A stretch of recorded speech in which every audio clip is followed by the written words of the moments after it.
All right, let's regroup here, and I'd like to hear from some groups. I'm gonna toss out this ball. All right, over there. Oh, heads up. Sorry, I got to work on my throwing arm. So, whole table over there. What do you guys think? What do you guys talk about? We talked about just overall cost of it and then distrust that the community has maybe at the time. Okay. So mainly the pushback is maybe on the sort of consumer end, thinking about like the cost of things and then whether or not the technology would work. Yeah. Okay. Can you guys pass it over to one other table? Just chuck the ball somewhere. Someone will catch it. Yeah. Okay. So we talked about the technology, like the batteries, and how they weren't, as advanced as they are now. And also like the market demand, about how consumers want something that, is clearly a better option compared to say like cost. Yeah. Yeah. Great. Okay. So why don't you pass it back to me? Thank you. Yeah. So I would say that's right. That's probably the more sort of dominant reason. So the technology itself, um, the battery technology that we had in the 80s and 2000s, because it wasn't really in a place that allowed vehicles to be kind of at that same level. That also does relate to the cost, right? If you had sort of more advanced energy dense batteries, that would probably be prohibitively expensive compared to gas cars. And so I think most of the sort of constraints here were simply that the technology wasn't ready at the time. When we think about the other two, so policy and market demand, so there actually were some policies that were pushing for this to happen even as early as the 1990s, and we will talk about some of those policies later on in the class. As far as market demand, it's hard to say what it would have looked like if we had this technology ready and available at the time. I kind of personally think that we did see that when GM and some of these other automakers did provide that technology out, even as a lease, as like an EV1 or as these sort of early RAV4 prototypes, that people were buying them, right? They were essentially selling out of these vehicles, even though they were in kind of limited quantity. And so it's difficult to say what the actual market demand in totality would be, but at least there was enough to soak up what was being made at the time. So surprisingly, that might be one of the constraints that was less prominent in terms of affecting the overall adoption. Okay, and then we have a little bit of a sort of dead period in the sort of 2000s to 2010s. Those early versions of EVs in the 90s and the really early 2000s didn't really go anywhere. A lot of those programs ended for various reasons. And again, what we saw in electric vehicles were typically very sort of niche roles and in very, very small form factors, right? This is, again, related to this idea that the technology not being ready, the only way that you could have batteries providing the transportation service is in these small form factors where you don't need as much to move that vehicle around. They're smaller, less weight, and so you can get by with smaller batteries. The first, I would say, mass market EV to kind of enter the commercial space, the first generation Tesla Roadster. So this was back in 2008. So this is a picture if you guys haven't seen this before, right? It looks a little bit different from a lot of the sort of modern day Teslas. The Roadster was built on Lotus Elise chassis. So this was like a very expensive sports car. And it's the first electric vehicle to actually use lithium-ion batteries. It had a 53 kilowatt hour pack, which equated to about 244 miles. And that lithium-ion battery as a technology basically enables these sort of longer range vehicles to the extent that they could actually compete with our sort of traditional gasoline cars. I've been talking a little bit about different battery chemistries, right? So I talked about lead acid, nickel metal hydride, and now these lithium-ion batteries. We'll have an entire lecture looking at batteries and chemistries affiliated with them. So lithium-ion, for example, I'm sure you guys have all heard this term, actually encompasses a larger sort of family of different batteries, of which we'll learn about in more detail. I wouldn't say that the Tesla Roadster is exactly kind of a commercially accessible vehicle, right? This is essentially a very expensive sports car.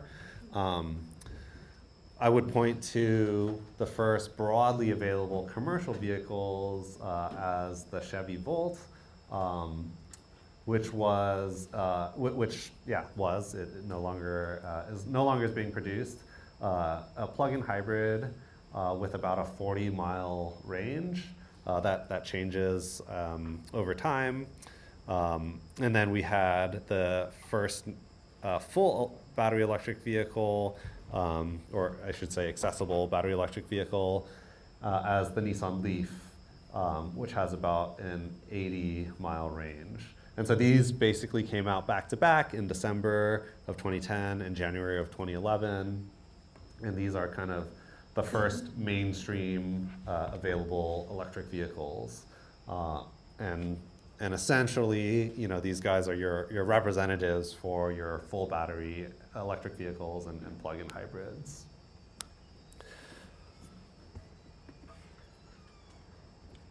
And what I would just mention about this is that there's a much broader range of electric vehicles available today. So the top right, so that is the newer or newest sort of version of the Nissan Leaf.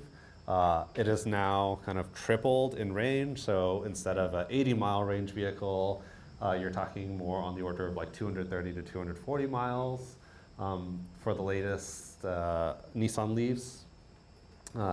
Well, we also have a picture of the Tesla Model 3. It's probably hard to miss seeing this out in the wilderness these days. It's one of the top-selling vehicles in the state, and is very different, right, from the very sort of first instantiation of the Tesla Roadster that we were talking about. Yeah, and so the sort of broader availability of different vehicle types is much wider today.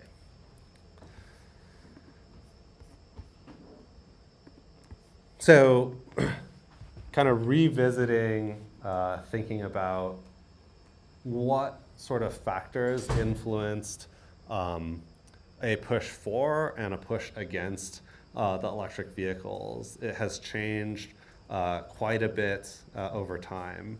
And there are important implications to think about on the sort of demand and behavior side of things, as well as on the policy and incentives that can make a difference in, that can be kind of the big game-changing differences in making a product competitive. And it is probably one of the reasons why electric vehicles are where we are today. So back in the sort of 1800s, early 1900s, right, there was actually relatively widespread demand, and even without, infrastructure incentives or sales requirements, we saw that this product was actually fairly successful, especially in the absence of competition. With the advent of gasoline vehicles and the benefits that come with them, we saw EVs kind of die out for a long time. So technology issues in terms of range and speed can't really compete with fossil fuel vehicles at the time. That leads to a small market, and then without any incentives or sales regulations, not much happening outside of these sort of niche demands. In the 90s, we had some sales regulations that helped to start push automakers to actually start producing some of these.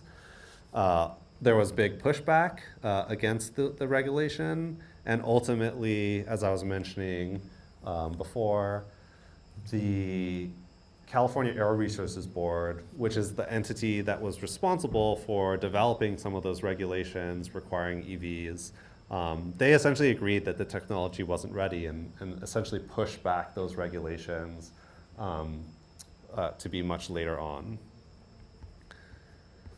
And then that brings us to kind of the more modern era where we did see still some demand, and there were larger incentives starting to get pushed out for these things. And then as automakers produce these vehicles, we see a sort of broader push for this technology. Okay, does anyone have any questions so far about any of this? General trends and history of EVs. Okay, so let's talk about where we've gone since the sort of introduction of these.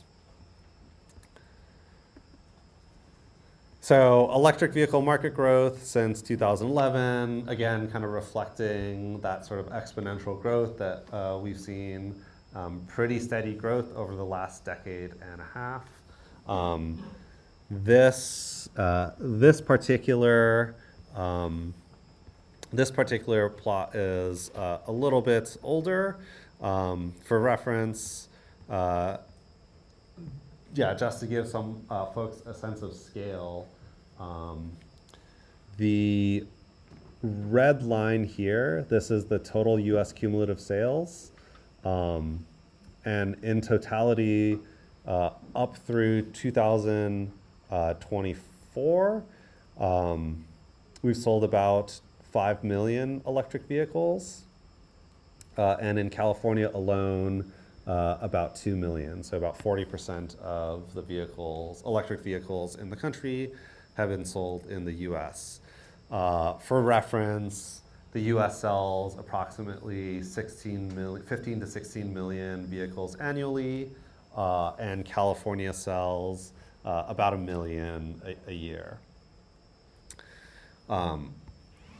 There have been some instances where like sales dipped a little bit, and every time that happens, you always kind of see in the press, like EVs have kind of peaked out, and sales are slowing.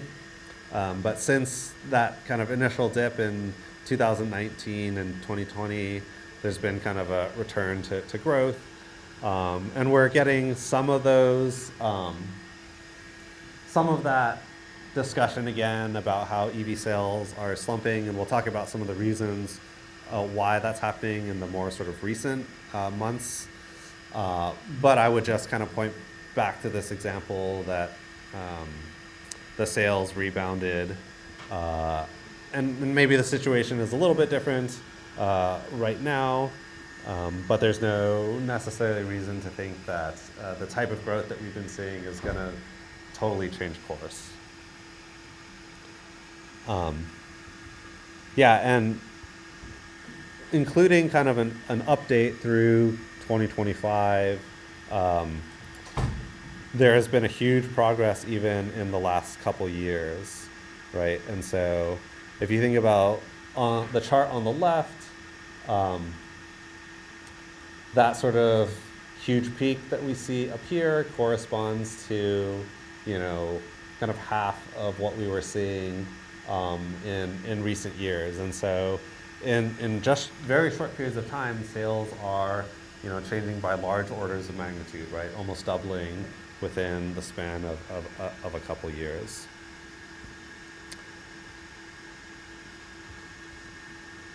So this is just a sense of scale, right? So here in California, where we're doing 1 million cumulatively, just in 2021, and we doubled that by the end of 2023.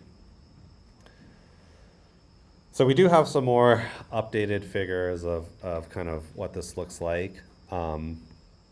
Yeah, so this is a pretty interesting plot. This is breaking out sales of electric vehicles into battery electrics and plug-in hybrids.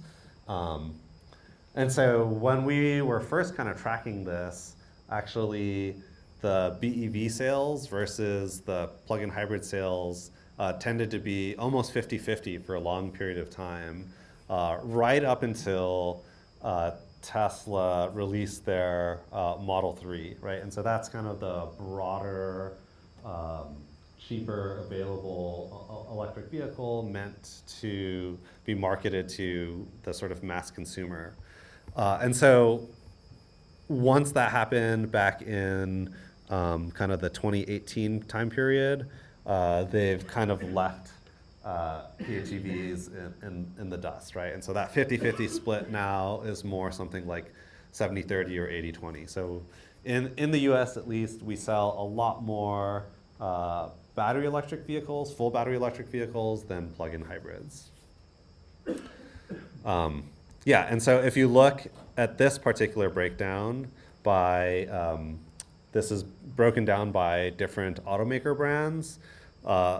Sort of far and away the largest in this pinkish red is Tesla. So for some period of time, they were selling something like 70 to 80% of the market share of electric vehicles. But since many other automakers have started releasing new vehicle models, have been upping production, that number, that proportion has decreased over time. And so now I think Tesla is more on the order of like 50 to 60% of the market compared to what they were before. Yeah, and you can see in general, as a lot of these automakers kind of release new vehicle models, they've started to capture, larger portions of the market. And that does eat into other markets with competing against maybe some of their own offerings on the gasoline side. And so that is something that they have to navigate a little differently from someone like Tesla. I also have a plot here. So this is the exact same plot, except that we've taken Teslas out, just so that we can see kind of what the relative shares of the automakers look like in a little bit more detail. And here you can see that there is substantially more sort of competition amongst the providers of EVs outside of Tesla. And the PHEV numbers tend to be, maybe a little bit closer when you omit Teslas as well.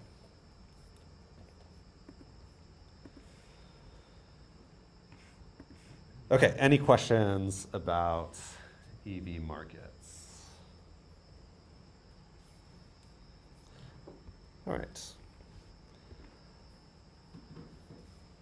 So this is kind of a market strategy that Tesla, it's not like a secret or anything. This is something that they announced kind of fairly early on, that entry into this new technology segment followed a strategy course where they were looking at this really high price, low volume in order to really prototype out the technology and not necessarily focus too much on getting sort of market share, right? This is mainly about technology development. Then the idea is to take that, refine it, see if you can develop a sort of higher end luxury strategy where you could have these high price but actually produce at volumes, at sort of larger volumes, right? And so this is kind of reflected in their Model S and Model X, which are their sedan and SUV counterparts for vehicles in the luxury segment. And here, they were selling at much sort of larger volumes in comparison to the sort of first product that they were offering. And then the sort of last phase is thinking about these mid to low price vehicles and thinking about selling these at sort of as high volume as possible. And that's reflected in their sort of Model 3 and Model Y. Here they're selling on the order of several million of these vehicles, right? And so they had a very explicit strategy in how they were sort of entering the market. And for the most part, I would say fairly successful, right? They were able to sort of essentially achieve the goals that they were looking for. And actually, the next one is supposed to be a low price, much higher volume. And so thinking about something similar to like a Model 3, but even cheaper in price to make it even sort of more accessible.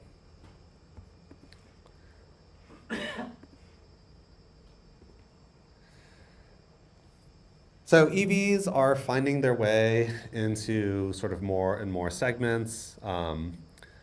This category, these set of categories are actually a European designation. It's the way that the data that we get at our research institute, the sales data is categorized in this way. But essentially, the easiest way to think about this is car A is like the smallest car possible. It's like a two-seater vehicle. And then as you go up, it increases in size. And then you'll get to your full-size SUVs at the end.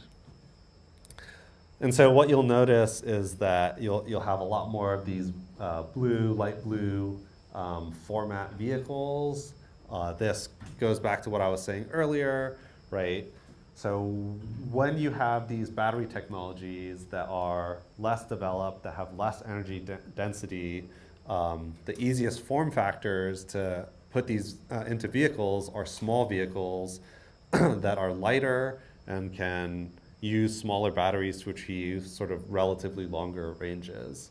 And as the technology and the economics behind batteries has improved over time, we see that more larger segments are introduced into the market, right? And so the first vehicles, the Nissan Leaf, and that's a compact, compact crossover, and the Chevy Volt, which is a compact sedan, that is reflected in this size trend that I'm talking about. And it's not until a decade later that we're starting to see, these larger format vehicles, the Rivians, the F-150s, the Cybertrucks.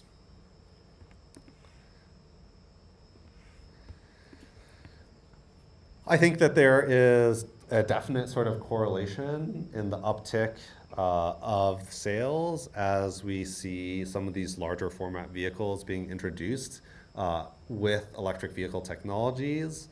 In the US, there's been a really big trend towards SUVs in the last 15, 20 years. I think that there's an intentional push from automakers to kind of get that to happen. But in general, right, SUVs are, within the last 10 years, have become the most dominant category of vehicles on the market. And we've seen as electric vehicles have been introduced in the SUV segment space, that sales have kind of followed with that. And so I would point to that as one of the reasons on the demand side that these vehicles have been sort of relatively successful.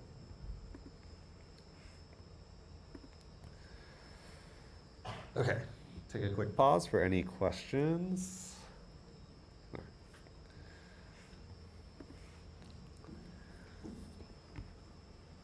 So one of the things that you'll often hear about is the sort of comparison in prices of electric vehicles in comparison to our traditional gas vehicles, right? I'm sure you guys have heard about, oh, you know, if someone asks, oh, why don't you get an electric vehicle? It's too expensive, right? And so here's some data on prices for new battery electric vehicles, plug-in hybrid electric vehicles, and gas cars.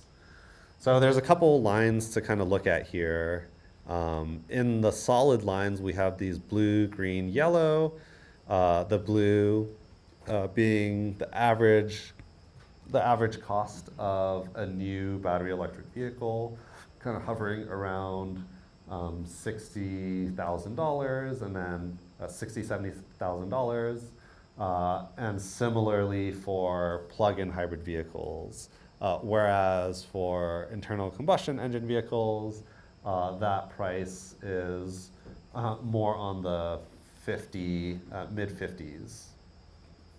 In the dotted line below, these are sort of the cheapest electric vehicles that you can get, and the cheapest gas car that you can get in the same sort of colors. So there is a couple things to note here, right? Is that the range of prices for EVs is fairly large. You can get electric vehicles for cheaper than what the average gas car sells. And you can also see that there's been, it's particularly for gas cars, right, there's been a trend upwards. That has to do both with segmentation and demand for slightly more expensive vehicles, but also due to things like inflation and just generally prices of vehicles getting slightly more expensive. We'll talk about some of the reasons for that later on. And then the other thing to note is that we've got really big fluctuations in the prices of the average electric vehicle. And the reason for that is these things are less stable because there are much less volume and more models constantly getting introduced into the market. So as opposed to with gas cars where that market is a little bit more stable. And so we do see these sort of larger fluctuations.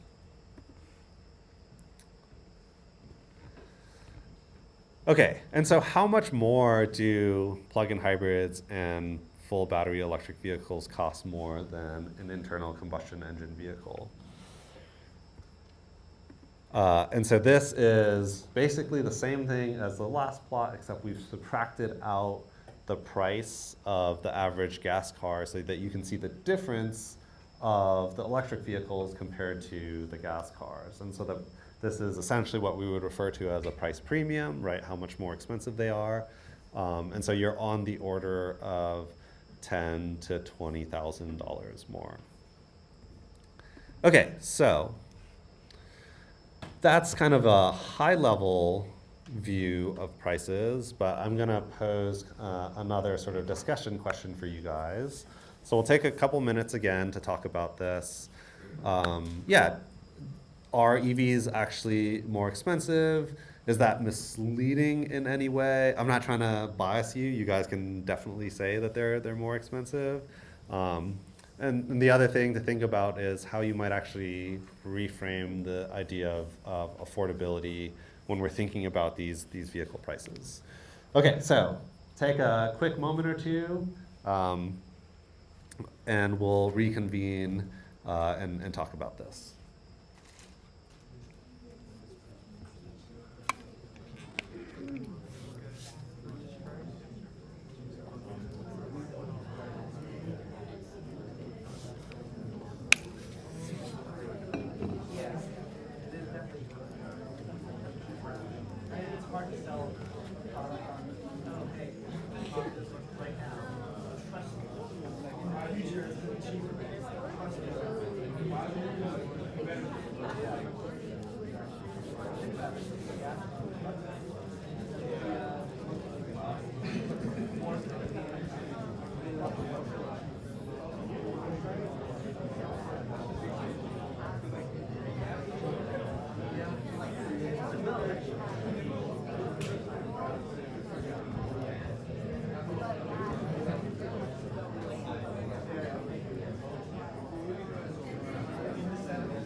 Okay, let's get back to it. All right. How about you guys here? We said the upfront cost might be higher, but the cost per mile from ownership is probably going to be lower or more near to a gas car, Okay. just from fuel costs and then lack of major maintenance wear items on the EV. Yep. Great. Um, this thing is so distracting. Okay. Yes, that's a great point. So on the upfront cost, yes, they're clearly higher, but the idea is that the operational costs of an electric vehicle could be a lot more affordable, right? So electricity generally tends to be cheaper than gasoline, especially these days, right? We're at like $6 or $7 a gallon. Um, and the maintenance issues, and we'll look at this as well. Maintenance, the number of moving parts that could break in an electric vehicle are much smaller than in a gas car, right? We talked about how many moving parts before, or we talked about how many moving parts there are in a gas car before, and so those costs could account for a much bigger difference over the lifetime. Okay, go ahead, pass the ball to another group. We'll see if anyone has anything different. Oh.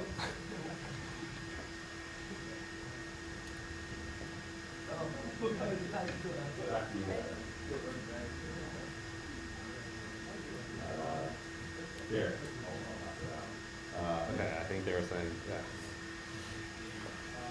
This is pretty similar, like the overhead cost is obviously more. Like, if you like it now, probably saving money in the long run. Obviously, especially right now. And sometimes like the access, it may not be the same everywhere, because like the access to charging is different where you are. Yeah. You know, if you're forced to charge at your house more, or wherever you're gonna, you know, wrap up and cost, kind of depends. Sure. Sure. Okay. Great. Thank you. Yeah. So, asides from kind of the lifetime cost, there are other costs that might be associated with like the way in which electric vehicles operate differently from gas cars. So maybe we think about costs associated with refueling in an EV, of having to like go to certain places. That's maybe a little bit blurrier, and we'll talk about that a lot more when we think about the whole sort of environment of charging. So does anyone have any ideas about affordability outside of this lifetime differences, right, with the fueling benefits and maintenance benefits? Any other ideas? Any ways that certain entities might be making EVs more affordable? Yeah. Well, at least with like Tesla, it's a closed system, so pulling the new battery replacements and all that, those are expensive. Yeah. Yeah, that'll be a separate issue we'll talk about with like batteries, warranties, and that sort of thing. Yeah. I was kind of thinking about how like the ease of access / findability of oil is probably going to decrease over time. The one, the oil that's up on the surface, easy to get, we're going to have less and less of it over time. So Yeah, yeah, absolutely. And so, affordability of like gasoline cars is actually increasing over a long span of time. yeah, and not even that long, right? All it takes is a little war in Iran, and then our fuel supplies are drastically affected. But okay, yeah. So I would say that's an important issue to think about, the relative costs, and certainly I think on recent events make it a little bit more top of mind. Yes. I know in certain states, obviously California, I think there are like rebates on electric. Yes, perfect. Yeah, exactly. So I think that's the other one that I was kind of looking for here, is that if okay, things are a little bit different now, but let's say last year I went out and bought an electric vehicle. I could get money back from the federal government. I could also get money back from the state of California. If I lived in certain places in California, actually, or if I was below a certain income threshold, I could also get additional sort of monies back. And so when we think about the introduction of this new technology, that is more expensive, but it's something that maybe we as a society want, right? That can be a good reason for government to step in and provide support, right? And so one of the things that help with this affordability issue, so if I'm looking at the sort of size of this difference, right around this $10,000, so actually, there used to be a federal tax credit. You get up to $7,500, and then in California, it's a little bit more nuanced, and we'll get to details of this, but you could get something like $2,500. So in totality, you get $10,000 back when you buy an electric vehicle. That can wipe out this difference, right? And then all of these extra benefits that we're talking about over the lifetime of the vehicle, that's just like added gravy on top, right? You are saving money relative to a gas car anytime you're using it. So incentives is a big one, and that's kind of a theme that we'll kind of revisit many times in this course as one of the one of the things that help push the demand for this technology and make it a little bit more palatable when we think about affordability. There's a little bit more nuanced one to think about here as well. So I think the incentives and the lifetime operational costs are the two big ones that are kind of front of mind for most people. And as I was saying, EVs are more expensive than gas cars, but most of the electric vehicles that are being offered by manufacturers are actually in the luxury segment. We looked at the minimum EV costs in that previous chart, and that's well below kind of the average cost of gas cars. And so when you compare EVs, the cost of EVs relative to other sort of luxury cars, that gap shrinks quite a bit. And we're getting now to the question of whether automakers can make sort of more mainstream, non-luxury segment vehicles that are competitive with gas cars. And there we would imagine that the costs would hopefully be a little bit more comparable. The other thing is that EVs are getting cheaper over time. And the sort of big costs associated with EVs, why EVs are more expensive than gas cars, is because of the batteries. And we can see that there has been a sort of downward trend in battery prices over time. And we'll look at the economics of that in a lot more detail in a couple of lectures. And lastly, as I was mentioning, these don't include incentives, right? So yes, so in the red, EVs are more expensive than gas cars, but in the green, this is a comparison of the luxury segments, right? And so if you look at electric vehicle prices relative to the luxury car segments, they're gonna be a lot more comparable. And then everything else in general is getting more expensive every year, whereas electric vehicles are one of the segments that is decreasing by quite a lot in prices every year.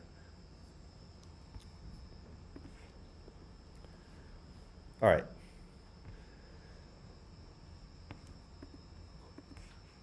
One or two little things to talk about on the market side of things for pricing.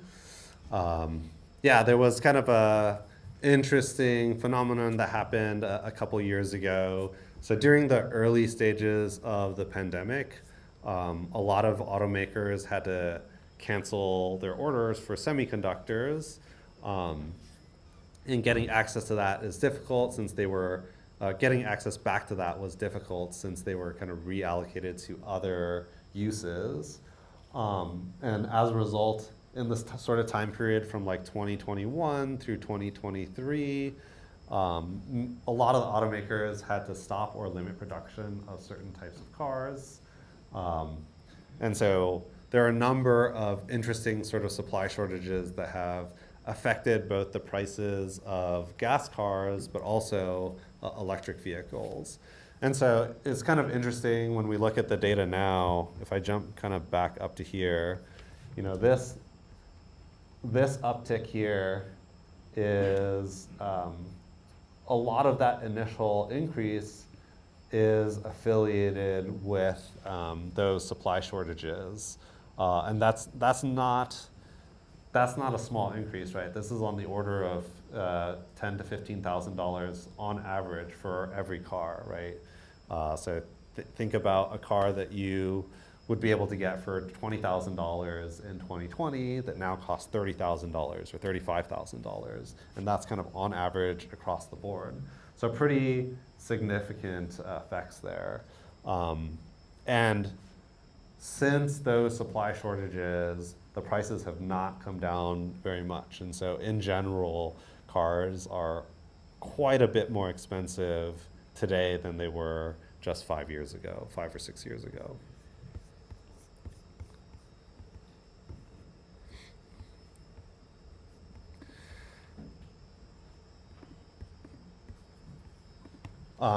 One last thing on prices that I thought was kind of interesting to talk about. You know, prices are set at the discretion of dealerships, right? And so an automaker has what is known as these MSRPs, a manufacturer's suggested retail price. These are like guidelines that they provide dealers that are based off of the cost of production, and then obviously, you know, adding some on for returns for the automaker. And the dealers, they often will use that MSRP in factoring what prices they display ultimately to the final consumer.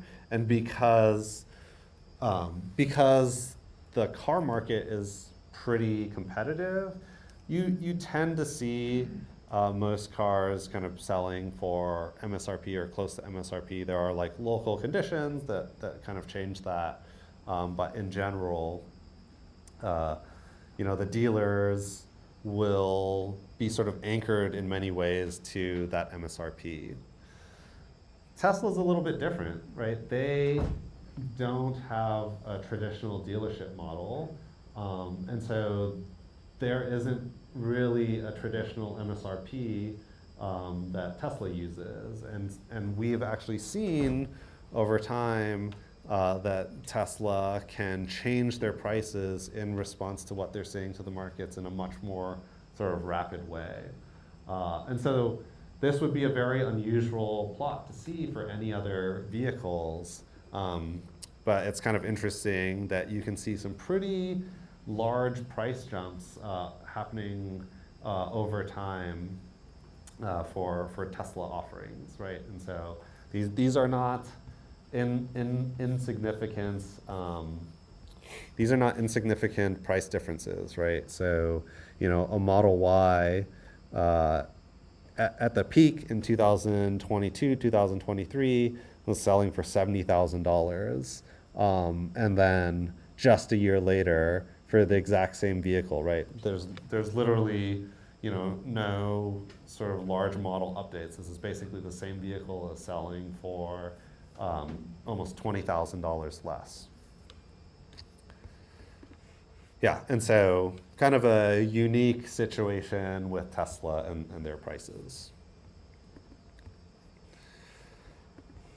Okay, so thinking about in sort of broader terms, how the market has evolved in terms of the technology, we can see kind of reiterating this theme of sort of going into sort of larger and larger formats. We can see that in the market.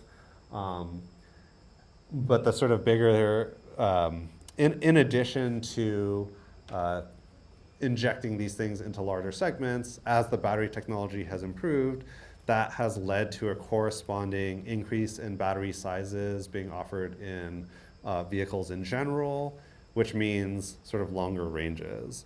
So what I want to highlight here is, let's take a look at our first vehicles that were being offered, the Chevy Volt.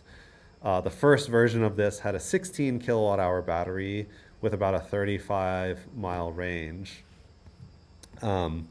Couple years later, in 2016, the Chevy Volt was updated to have a 18.4 kilowatt hour battery with a 53-mile range. So something like a 30 to 40% increase in the range.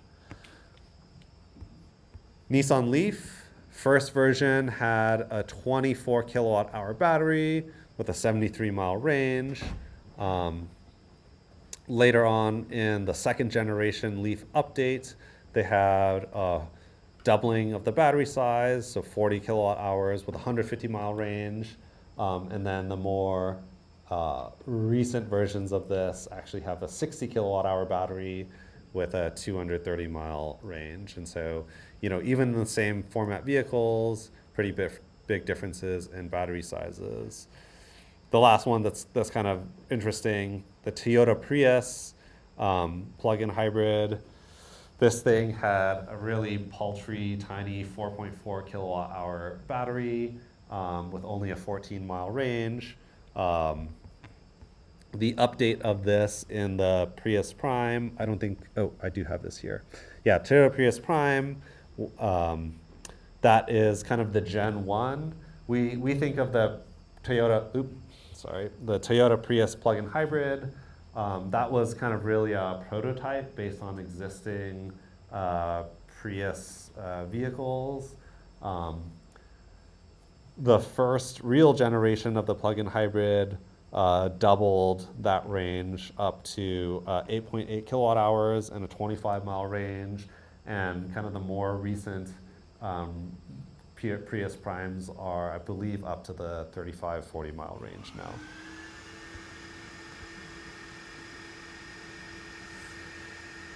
Yeah, so many models have upgraded batteries and range between generations of their vehicles. And then many of these models have multiple sort of configurations. And so, you could get Tesla Model Y, you can get an extended range version of that. Same with the Model 3.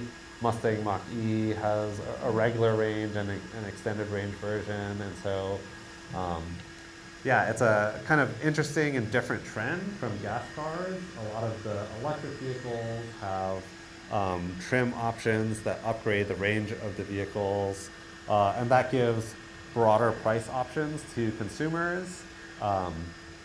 You can opt in to have a cheaper car that has maybe a smaller battery, or you can, pay more money for more battery, essentially.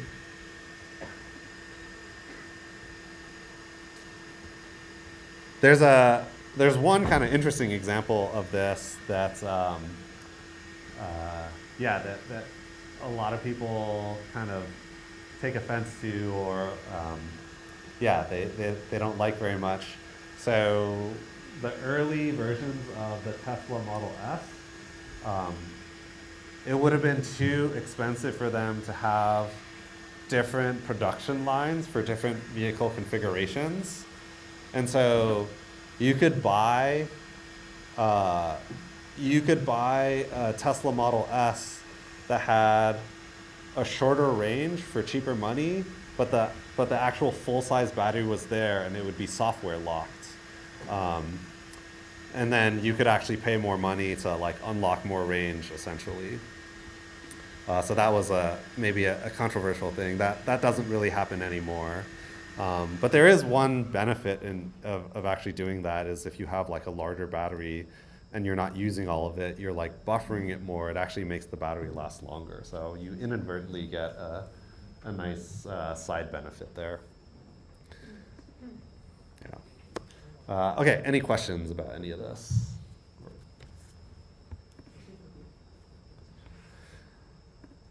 Yeah, okay. And so, in general, we can see that there's this sort of upward trend in range and battery sizes. And so, this is what that looks like sort of quantitatively. This is a sales weighted plot of how much battery size in kilowatt hours we see over time, and then what the range looks like over time. And so batteries, right at the beginning, you had your Nissan Leaf, 24 kilowatt hour, and the Tesla Roadster, and then the Tesla Model S came out, and then you have more and more vehicles with sort of larger battery formats. So kind of flattening out around 80 kilowatt hours. And then for the range, that's kind of, you're seeing a plateau around 300 miles. That's where, yeah, a lot of automakers have decided is kind of an acceptable range that consumers want. That's comparable to to the range that you would get in like a gas car. And then similar type of trend in plug-in hybrids. There's a little bit more wiggling happening up and down with plug-in hybrids because the volumes are relatively lower, and the strategies that automakers have taken, some are doing like 20-mile plug-in hybrids, some are doing like 50-mile plug-in hybrids, and it's just about when those vehicles are getting introduced. But in general, we've seen an upwards trend in battery sizes and in ranges.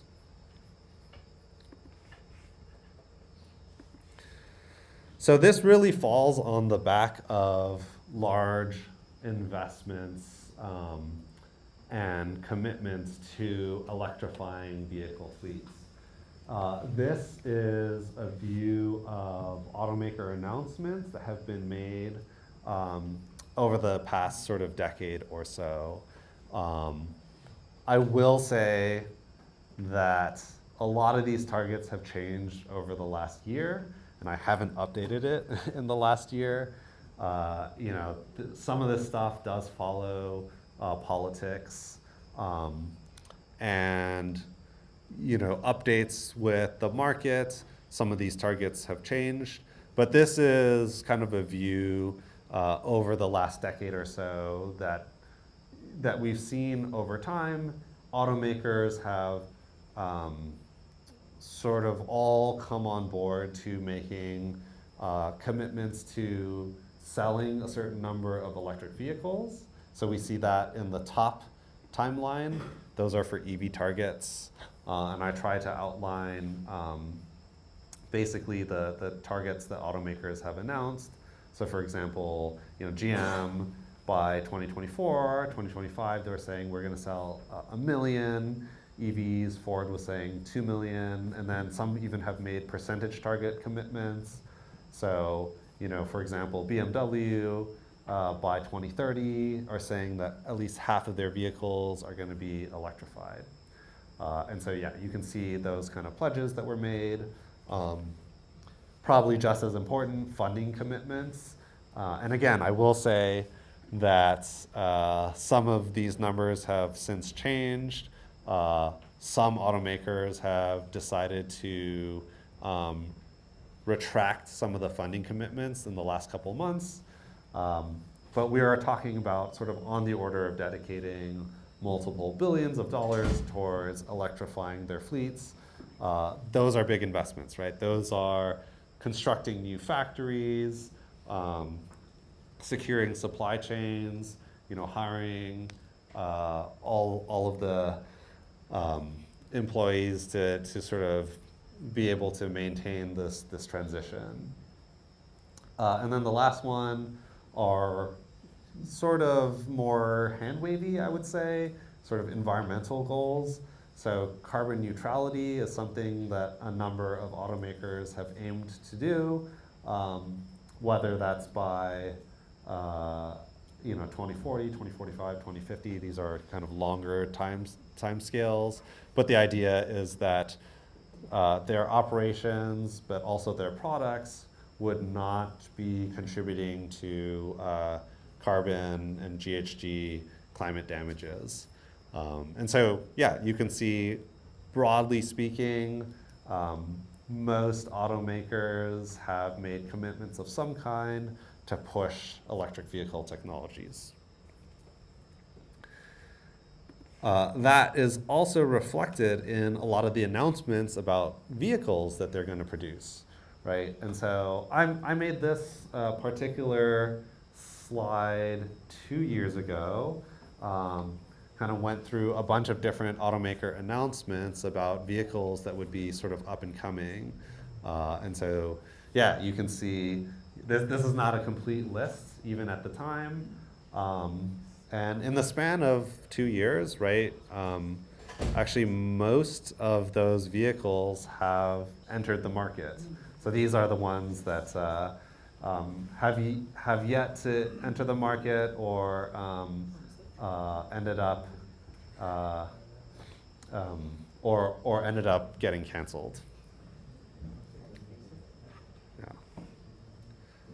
And of course, you know, since then, and I'm not tracking this as closely, right? There are a number of new products that will be entering the market and that have been announced.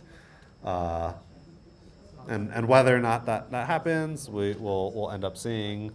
But the general trend is a lot of these announcements have happened, and automakers have, yeah, pushed these products out. Okay, any questions or comments?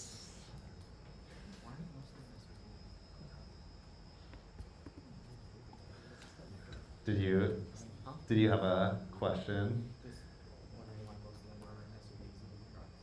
Yeah, okay, yeah, so sure. So the question was, why are most of what we're seeing like SUVs and not trucks? Yeah, so this goes back to one of the things I was mentioning earlier. SUVs have been an increasingly large share of the market. Automakers have been kind of pushing them, and there has been kind of an increased demand for SUVs.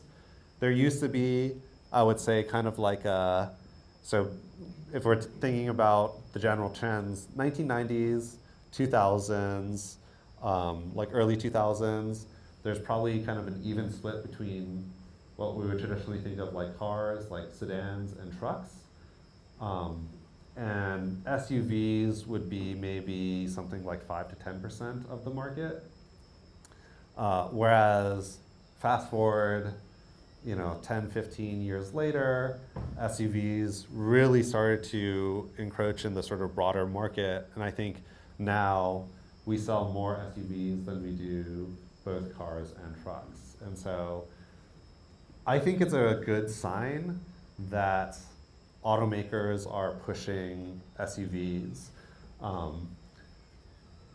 Well, from the perspective of automakers trying to make sort of mass market vehicles, I think that's a good sign. There's a separate question of whether it's good to have just SUVs in general as kind of the dominant vehicle form.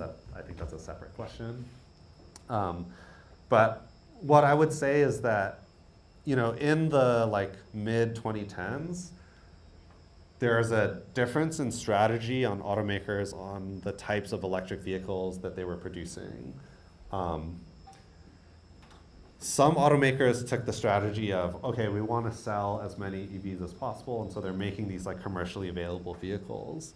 Other automakers, because of regulations, they're required to sell electric vehicles, and instead they were making what are known as compliance vehicles. And so these are vehicles that are like more like vehicles that already exist, that they like, that they're using existing models and just slapping in motors and batteries. They're trying not to sell a lot of them. They're actually producing a lot of these vehicles at a loss, just to comply with regulations. The fact that automakers are pushing out vehicle models that are generally more popular, I think speaks to this trend that we've kind of moved away from these compliance vehicles towards vehicles that automakers actually want to sell and actually want to succeed. So yeah, I think that's, some of the reasons why we see SUVs being a little bit more prominent as a category of vehicles that the automakers are pushing out.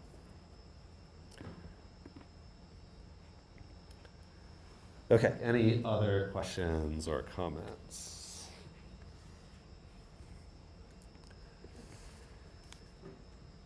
Okay, so let's look at this from a regional perspective. So California, as I mentioned before, dominates EV sales in the US.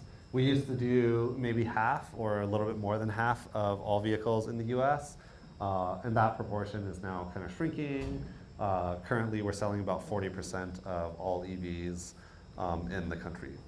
And I should note that it's a good thing that proportion is sinking, because California doesn't sell 40% of the vehicles. It means that the technology is becoming more popular, relatively speaking, in other states. And so this is kind of a high-level overview. Far and away, California is the most, and we'll talk about some reasons for why that is later on. But other states are starting to follow, and generally speaking, that's a good thing if we want EVs to sort of broadly succeed. Revisiting our worldwide markets, right? China is dominating. So they sell more than the rest of the world combined, and they are growing faster than the rest of the world every year. And so you can see, so one of the reasons for the success in California that has kind of trickled out to the rest of the country is because of specific regulatory requirements for selling electric vehicles in California. China, so they actually implemented a similar type of rule. Actually, it was very, very heavily influenced by California. And fun fact, there is a China Center here in Davis, which helped actually bridge the California government with some of the regulatory agencies in China to learn about the regulations. So, we maybe in some small way, some of the folks at Davis are responsible for this. But China implemented what California is doing kind of on steroids, right? And so their requirements for selling electric vehicles in China were substantially more aggressive than even what California was doing, which many automakers consider to be kind of unviable. But they do things a little bit differently there, and you can see that there has been generally success in China in particular, kind of pushing out that technology into their markets. So let's take a quick look at the market without China and what that kind of looks like. And so if we kind of pull that out, we're talking about on the order of 5 million vehicles being sold annually across the world. And that's in comparison to, right, 17 million annually. So US is the sort of biggest in the sort of teal on the bottom. Although I will say that a lot of these other countries that you're seeing here are in Europe. When you look at the EU in totality, they have also kind of outpaced what the US has been selling in electric vehicles.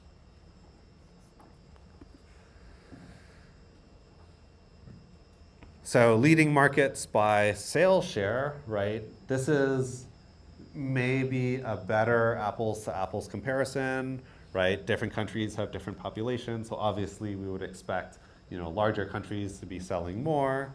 Does anyone know what the number one sales share country would be? Any ideas? Norway, I did hear. Yeah, Norway. Yeah, that's right. So there are a number of kind of smaller countries up top. Um, and China is over here, kind of in something like 10th place or something. But they are kind of far and away the largest country Oh, market share. out of here. Yeah, and so number one is Norway, and we'll talk a little bit more specifically about Norway in just a moment. California comes in at 16th place, and then the US all the way down in 31st place.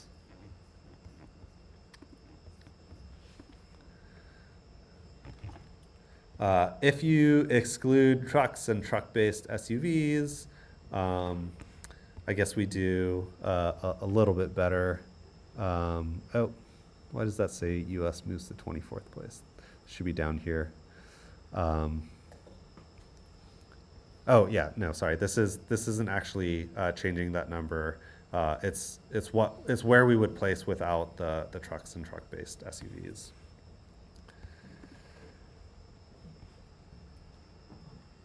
Okay.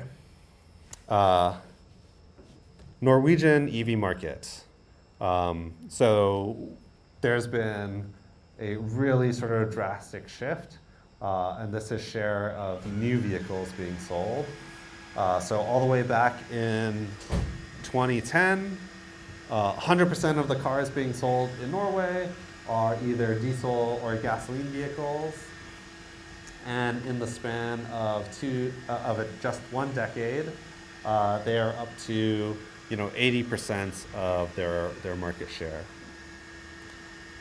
And I think that's actually even a little bit higher in the last couple of years. I think they're above 90% now. Yeah.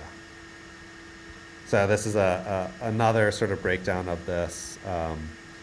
Battery electric vehicles in blue, plug-in hybrids in green, and then you have petrol and diesel vehicles in brown. And you can see, yeah, as far as a success story, I mean, you'd be hard pressed to find anyone else who's made a transition as quickly as Norway has. So I will pose our kind of last discussion question to you guys. Yeah, why do you guys think that some markets are doing better than others? So let's take our last kind of quick break, talk for a couple of minutes, and then we'll, see what you guys think.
All right, let's reconvene.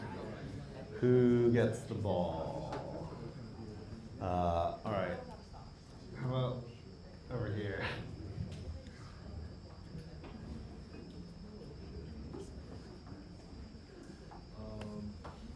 Maybe they're just making it more of a priority. Okay. Areas. Okay. If you were like a government or, society of peoples in that country, in what ways would you be able to make that a priority? Policy. Policies, okay. Doing different policies, like how California has policies. Yeah. So Norway might have things that pay you or give more incentives to make 85% of people switch. Yeah, perfect. Okay, here, take it back. Okay, who else? Okay, at the end. Oh. Okay, I need to practice on my throwing. Can someone grab that ball? But table in the corner. Yeah. I know for Norway specifically, they have really cheap electricity, Okay, hydropower and stuff, great. and they have some of the highest gas prices. So there's like a big incentive to buy an electric vehicle there. Yeah. And in markets like China, where it's more government regulated and controlled, they can kind of get their citizens to do one thing over another. But I think America could do better too. Yeah, okay, great. All right, one more table. Go ahead and throw it anywhere you want. We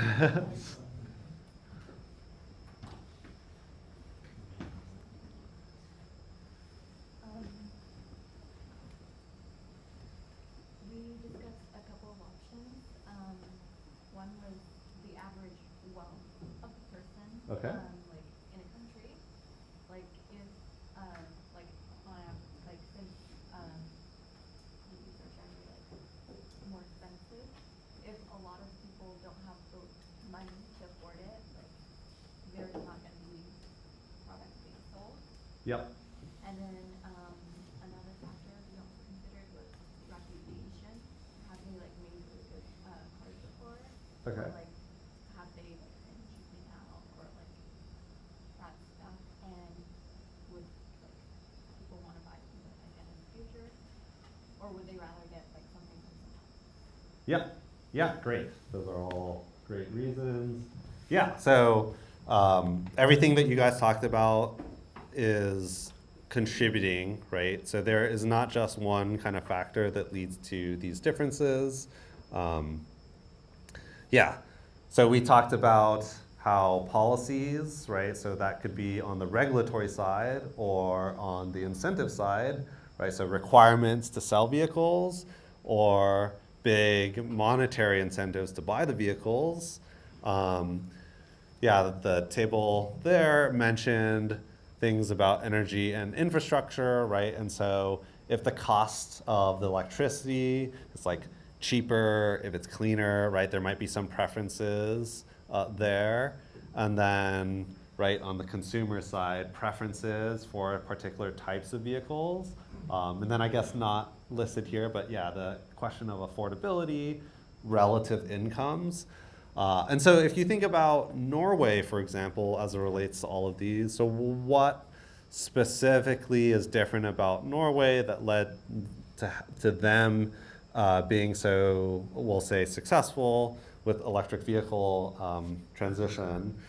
So yes, the electricity in Norway is relatively cheap. They have a lot of hydropower. And that actually tends to be one of the cheapest forms of electricity that you can produce. Citizens in Norway tend to have higher incomes in general, and so the affordability question may be another sort of big one. But I think the biggest one that people would point to is with the incentive structure. So in Norway, there are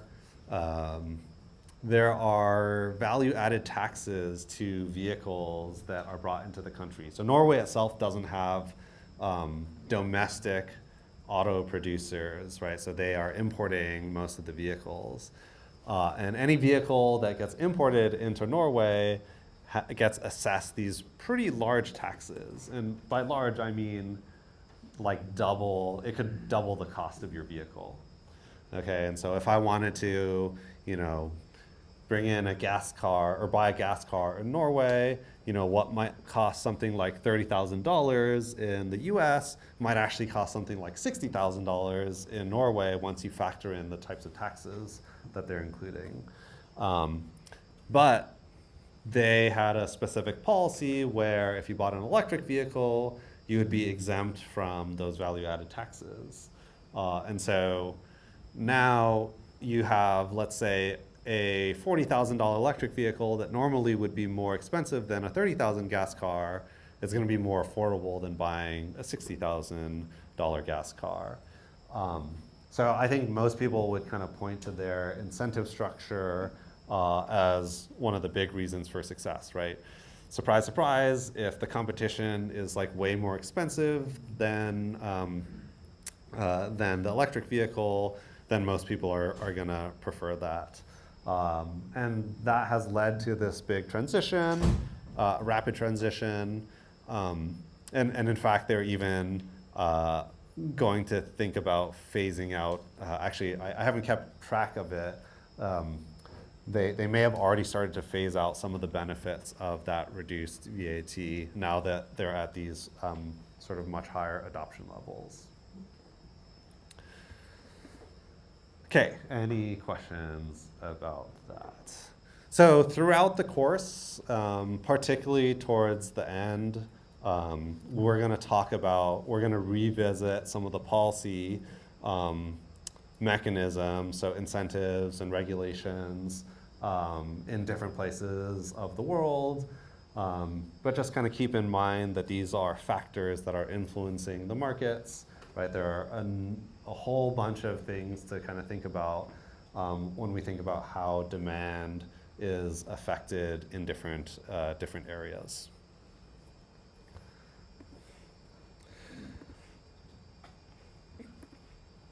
So most of what I've been talking about are about sales of electric vehicles and specifically sales of new electric vehicles. But I would be kind of remiss to not talk about the used vehicle markets.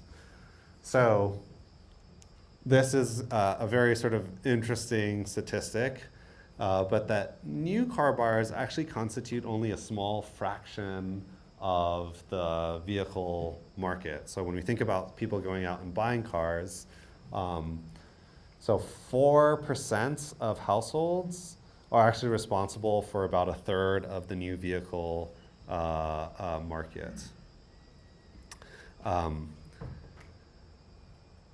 So 7% of households purchase 2 or more cars, which is 35% of new cars. 27% purchase 1 car,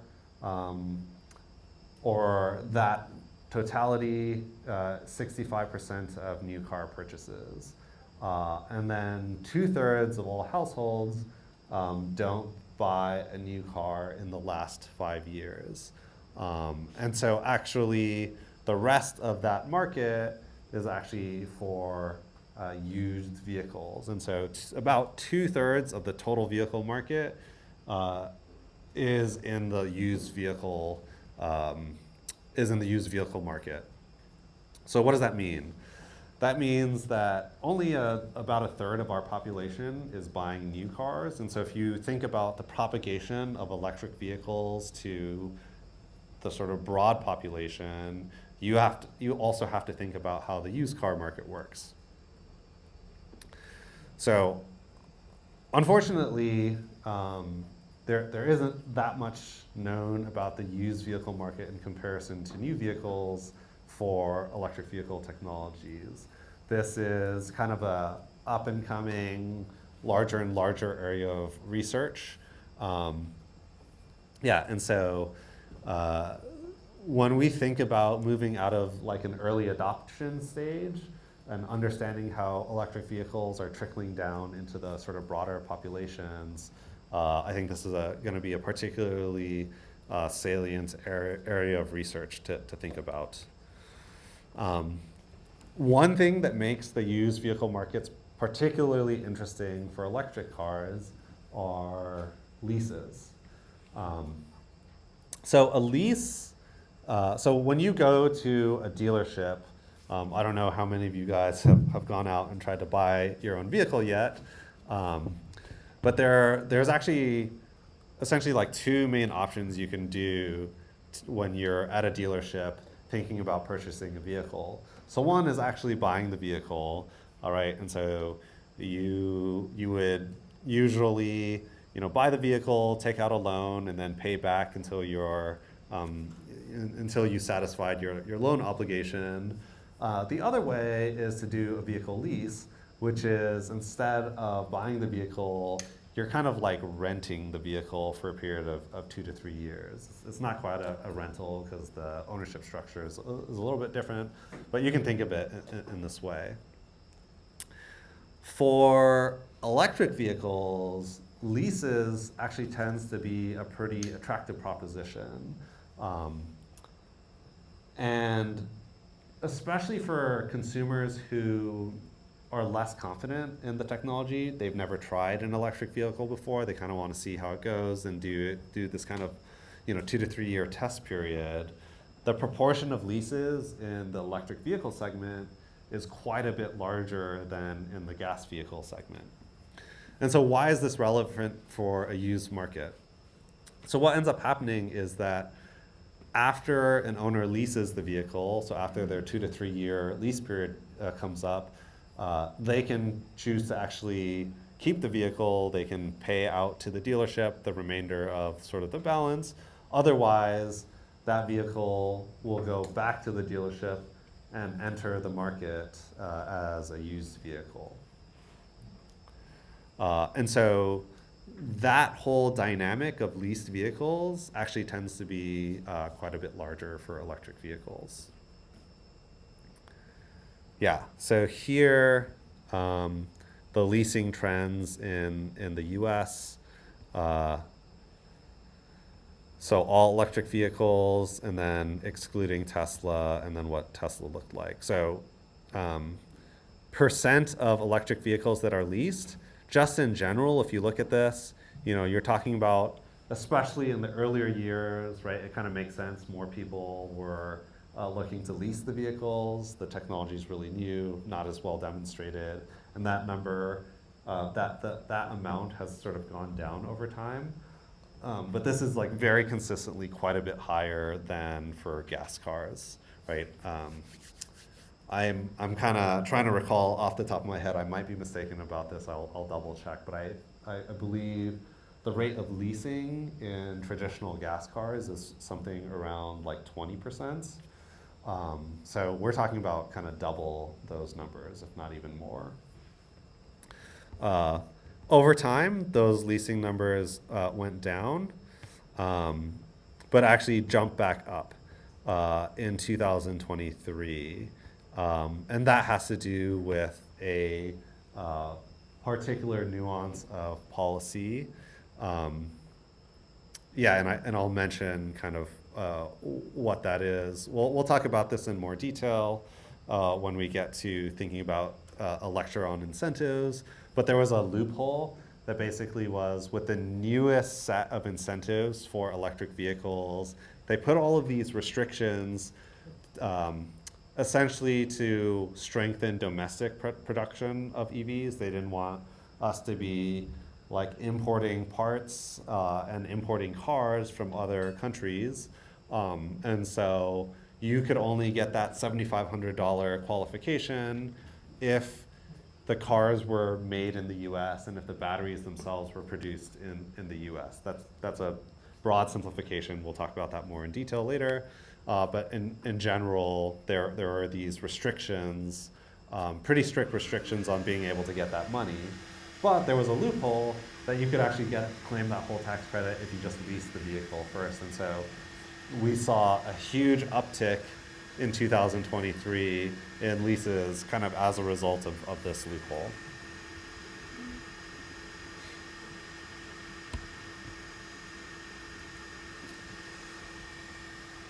Okay. What does the used market prices look like for electric vehicles? So here we need to talk about something known as residual values. So this describes kind of the leftover value of a vehicle after its lease term. So it's like a proxy for how attractive a vehicle is on the used market.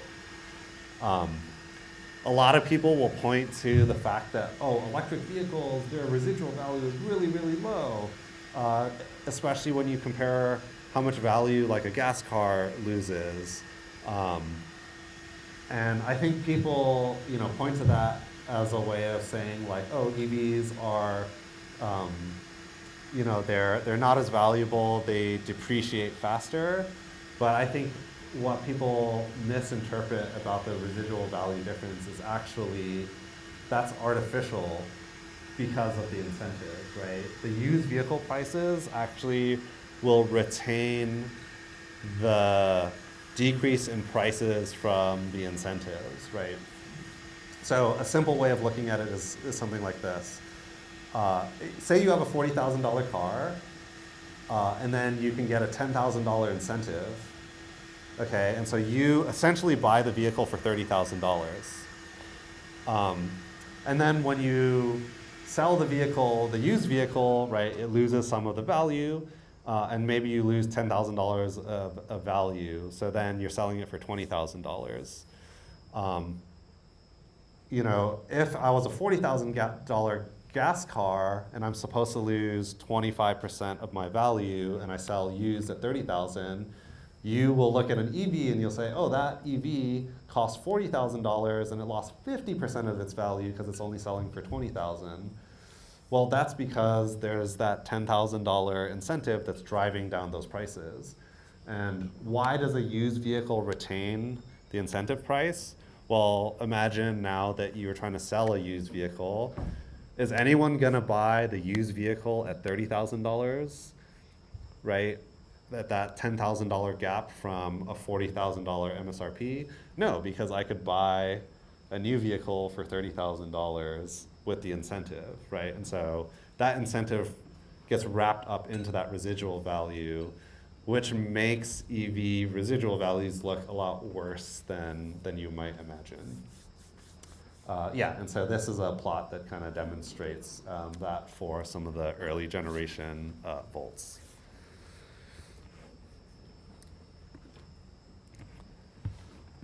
Yeah, there are some interesting things that were happening with the supply shortages, used battery electric vehicle versus internal combustion engine vehicle prices.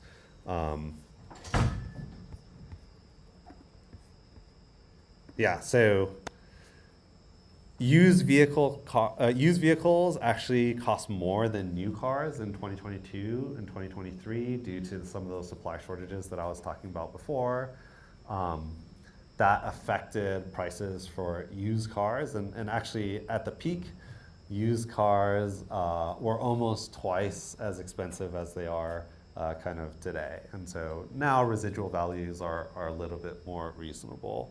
And with the phase out of incentives, we actually see the true residual values of electric vehicles, and that depreciation doesn't look too different from gas cars.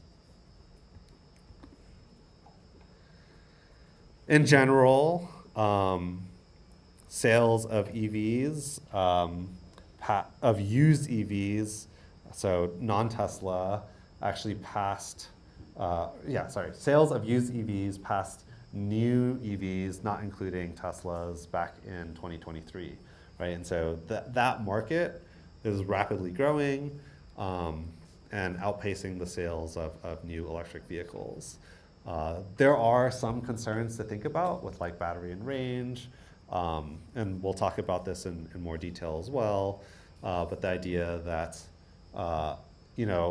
the degradation of this stuff is newer, and understanding the implications of that and the confidence someone might have to buy a used electric vehicle with a used battery, that's something that we are kind of still learning about. And we'll have some promising data when we talk about batteries in general to maybe show that this isn't as big of a deal as many people make it out to be. Okay, and so that is our kind of fire hose intro to the sort of history and market of electric vehicles. Hopefully this, guys, just gives you some context about where EVs are today, how we kind of got here over the last couple years, and then some of that interesting broader history. Yeah, and so thanks all for today. I'll see you guys all next week on Monday, and remember, we will have a quiz at the end of the lecture.